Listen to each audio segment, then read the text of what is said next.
Hello everyone, आज का हमारा टॉपिक है मैनेजर्स कमीशन। होप आप लोगों के पिछले क्वेश्चंस हो गए होंगे। तो मैनेजर्स कमीशन जो है ये भी एक तरह का आप लोगों का एक्सपेंस है। मैनेजर को आपको कमीशन देना होता है, ठीक है। तो मैनेजर का जो कमीशन है, इस तरह की आइटम हम लोग P&L अकाउंट में डालते हैं, P&L अप्रोप्रिएशन में नहीं डालते इसको। तो सबसे पहले तो इसकी है कि कैलकुलेशन का तरीका क्या है। दो तरह से आप कैलकुलेट कर सकते हो manager commission, on profits before charging and on profits after charging commission. Before charging के अंदर जब भी आपको अगर क्वेश्चन में मेंशन रहे बिफोर चार्जिंग है, मान लो 22,000 रुपये आपका प्रॉफिट है और इस 22,000 पे आपको 10% मैनेजर को कमीशन देना है, तो 22,000 इंटू 10/100 इज इक्वल टू 2200। ये जो है ये बिफोर चार्जिंग करने का तरीका है, ठीक है। और अगर यही आफ्टर चार्जिंग बोल दे क्वेश्चन, तो आपको क्या करना है, 22,000 इंटू 10/110 हो जाएगा। नीचे 100 जो लगता है उसमें ये 10 ऐड हो जाएगा, तो इस तरह से हमारा कमीशन निकल के आएगा 2,000 रुपये। अगर यही 5% होता तो 5/105 हो जाता, 20 होता तो 20/120 हो जाता। इस तरह से जो भी ऊपर परसेंटेज होगी वो नीचे ऐड हो जाएगी 100 में। तो ये होता है आफ्टर चार्जिंग, ये फ़र्क है इन दोनों में, ठीक है। तो ये तो हमारा कंसेप्ट था जो आज हम क्वेश्चंस में यूज़ करने वाले हैं। तो इस पे बेस्ड जो हमारे क्वेश्चंस हैं वो आप लोगों को कराती हूँ। आज मैं क्वेश्चन नंबर 7 करा रही हूँ। देखिए यहाँ से हम लोग पढ़ना स्टार्ट करते हैं। दोनों चीज़ें आपको शो हो रही हैं। ए और बी पार्टनर्स हैं, उनका रेशो गिवन है हम लोगों को, आप लोग अपनी बुक में देख लीजिएगा। कैपिटल दे रखी है 5 लाख और 3 लाख, मैंने यहाँ पर लिख दिया है ए की कैपिटल और बी की कैपिटल। क्लोज ले।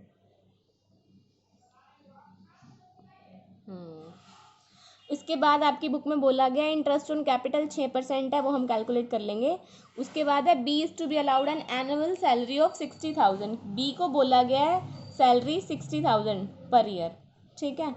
उसके बाद बोल रहा है ड्यूरिंग द ईयर 2019-20 प्रॉफिट्स, ये लाइन बहुत ध्यान से पढ़ने वाली है, इसको मैं दोबारा स्ट्रेस दे के पढ़ रही हूँ। The profits prior to the calculation of interest but after charging B's salary. मैंने इसको यहाँ पे लिखा भी है special, profits prior to the interest on capital but after charging B's salary. इसका मतलब है ये जो प्रॉफिट आपको दिया हुआ है ये इंटरेस्ट ऑन कैपिटल से तो पहले दिया हुआ है, प्रायर मीन्स पहले, लेकिन बी की सैलरी चार्ज करने के बाद दिया हुआ है। आफ्टर चार्जिंग बी सैलरी मतलब बी की सैलरी इसमें से चार्ज की हुई है। ये जो 1,80,000 है इसमें से बी की सैलरी कटी हुई है। और मुझे कौन सा प्रॉफिट चाहिए होता है, प्रॉफिट बिफोर सैलरी, क्योंकि सैलरी तो मैं देती हूँ P&L अप्रोप्रिएशन अकाउंट में ना, तो मुझे इसके अंदर अपनी सैलरी को ऐड कराना पड़ेगा, तब जाके मेरे पास प्रॉफिट्स आएंगे सही। तो यहाँ पे मैंने कैलकुलेशन की, प्रॉफिट बिफोर सैलरी मैंने कैलकुलेट कर लिया, जो भी प्रॉफिट था उसमें मैंने सैलरी को ऐड बैक करा लिया। 1,80,000 में 60,000 की सैलरी थी बी की, वो ऐड बैक कराई तो मेरे पास प्रॉफिट निकल के आया 2,40,000 रुपये। अब ये जो प्रॉफिट्स हैं ये मुझे प्रॉफिट्स यूज़ करने हैं। उसके बाद क्वेश्चन की तरफ आओ, आप लोग अपनी बुक यूज़ कर लेना, मैं बोल रही हूँ इसमें। A provision of 5% of net profit is to be made in respect of commission to the manager. Manager को आप लोगों को कमीशन देना है 5% ऑफ प्रॉफिट। अब जो मैनेजर कमीशन है वो P&L अकाउंट में जाता है, P&L अप्रोप्रिएशन में नहीं। तो आपको P&L अप्रोप्रिएशन अकाउंट बनाने से पहले क्या बनाना होगा, P&L अकाउंट बनाना बहुत ज़रूरी है। तो हम लोगों ने पहले P&L अकाउंट बनाया। मैंने P&L अकाउंट में पहले अपना बैलेंस उतार लिया। तो मैंने ये कौन सा बैलेंस लिया है, बिफोर सैलरी वाला।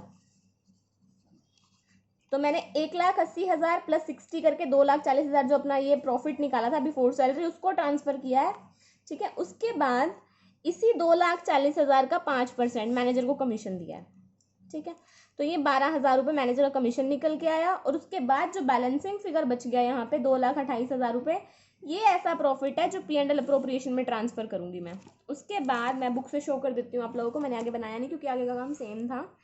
ये जो प्रॉफिट यहाँ निकल के आया 2,28,000 रुपये P&L अकाउंट से, इसको मैंने आगे P&L अप्रोप्रिएशन में ट्रांसफ़र किया है 2,28,000 रुपये। और बाकी का ये जो काम है आपका, ये सारा पुराना काम है, सब सेम काम है, आप लोग अपने आप से कर पाएंगे, इसलिए मैंने दोबारा रिपीट नहीं किया इसको। सैलरी कमी, इंटरेस्ट और प्रॉफिट डिवाइड किया हुआ है रेशो में, तो ये सब कुछ वही है जो हम प्रीवियस लेक्चर में समझ चुके हैं। तो जिसको भी ना समझ में आए वो प्रीवियस लेक्चर्स देख सकता है, ठीक है। तो ये क्वेश्चन कंप्लीट हुआ। उसके बाद 8th क्वेश्चन जो है वो भी ऐसा ही है, आप खुद से कैलकुलेट कर सकते हो। मैं सीधा आ रही हूँ अब 9th क्वेश्चन के ऊपर। इसमें जो आपको प्रॉब्लम आएगी वो मैं डील कर रही हूँ बस। ए और बी दो पार्टनर्स हैं, प्रॉफिट लॉस शेयर कर रहे हैं 3:2 में, कैपिटल है 5 लाख और 2.5 लाख। अपनी अपनी बुक में देख लीजिएगा आप, मैंने यहाँ पर लिख दिया है, मैं अपने नोट्स में शो करती हूँ आपको। ए और बी दो पार्टनर्स हैं, इसकी कैपिटल 5 लाख, इसकी कैपिटल 2.5 लाख। आगे ये जो लिखा है मैं पढ़ती हूँ। Each partner is entitled 10% interest on capital, ठीक है, इंटरेस्ट ऑन कैपिटल 10% देना है, दे देंगे। ए को आपने कमीशन देना है 10% on net profit remaining after deducting on interest on Capitals but before charging any commission. मैं इस लाइन को रिपीट करती हूँ क्योंकि ये लाइन बहुत इंपॉर्टेंट है, मैंने यहाँ लिखी हुई है। इसने बोला है ए को आपको कमीशन देना है 10% ऑन नेट प्रॉफिट, ठीक है, इतनी बात तो। बट नेट प्रॉफिट कौन सा लेना है आपको? After deducting interest on capital, interest on capital deduct करने के बाद वाला, यानी कि आपको प्रॉफिट में से इंटरेस्ट ऑन कैपिटल को डिडक्ट करना है, बट बिफोर चार्जिंग है, ठीक है। तो मैंने प्रॉफिट उठाया 3,75,000, क्वेश्चन में गिवन था। इंटरेस्ट ऑन कैपिटल कैलकुलेट किया था अप्रोप्रिएशन में, 75,000 वहाँ से लेस कर दिया, इसको 3 लाख बचा, इस 3 लाख का 10/100 कर दिया। क्यों? क्योंकि बिफोर चार्जिंग था, बिफोर चार्जिंग में 10/100 करना था, और इस तरह से मैंने ए का कमीशन कैलकुलेट किया। होप आप लोगों को ये सब समझ में आया। उसके बाद बी की बात करती हूँ। आगे बी के लिए इसने बुक में लिखा है, आप लोग अपनी बुक से पढ़ें। B is entitled to a commission of 8% on net profit remaining after deducting interest on capital and after charging all commissions. मैंने इस बात को भी लिखा है क्योंकि ये बात बहुत इंपॉर्टेंट थी। क्या बोल रहा है ये? बी को कमीशन देना है 8% ऑन नेट प्रॉफिट, इतनी बात तो ठीक है। कौन सा नेट प्रॉफिट लेना है उसको मेंशन किया, हमें इसको फॉलो करना है बस। After deducting interest on capital and after charging all commissions. मैंने इस ऑल को यहाँ पे हाईलाइट किया है क्योंकि इसका बहुत मेजर रोल है यहाँ पे, ठीक है। अब इसने बोला इंटरेस्ट ऑन कैपिटल डिडक्ट करो, ठीक है, इतनी बात तो मुझे समझ में आ गई क्योंकि मैंने पहले भी किया है। तो 3,75,000 प्रॉफिट था, 75,000 इंटरेस्ट ऑन कैपिटल लेस करके 3 लाख रुपए यहाँ बच गए, ठीक है। उसके बाद अब इसने कहा after charging all commissions. All commissions का मतलब ये है कि जो आपने ए को कमीशन दिया है वो भी माइनस करना पड़ेगा। ऑल कमीशंस का मतलब ये है। तो इस 3 लाख में से 30,000 डिडक्ट करने हैं, 270 बचेंगे। तो इस 2,75,000 का 8/108, इस आफ्टर की वजह से 8/108 करना पड़ेगा और फिर आपका ये कमीशन निकल के आएगा। इसी हिसाब से बिल्कुल सेम आपको क्वेश्चन नंबर 10 भी करना है। तो यहाँ तक के लेक्चर्स पे आपके 10 क्वेश्चंस कंप्लीट हुए। अगर कोई भी किसी क्वेश्चन में डाउट हो तो आप मुझे भेज सकते हैं, मैं आप लोगों को अच्छे से क्लियर कर दूंगी, भेज दूंगी, उसको सॉल्व करके बता देना।